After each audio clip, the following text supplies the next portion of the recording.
Gəlmişik Xızı dağlarına pal yığmağa. Biz bu dağların heyranıyıq. Qızıl Qəzmə meşələri, Orxan qardaşlar. Görün nələr yığmışıq. Biz çək buranı yox. Gəlin təmiz organik.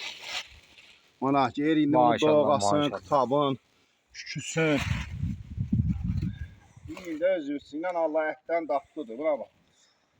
Təbiət. Burada ama ayıçlı qabağı var Orxan. Kloku ver ona, nədirsə razılaş öndən gel. Yoxsa vallahi axırı pis qutara. Burada ayına razılaşasan. Allah bərəkət versin Xızı dağlarına. Zəhmətkeşlərə eşq olsun. Amin inşallah. Amin. En uca zirvədə Dağlılar. dağlılar. Qoşulun bizə. Deyirik buradan da Kazani bulağına. Yarımcaya. Oradan da yığırır yaşamağa. Buna. Bunu ki buradan belə yığdın ha. Ne gözəl, ne gözəl. Allah bərəkət versin. Amin inşallah. Gözəl sağ olun. Gedəydik. Getdik.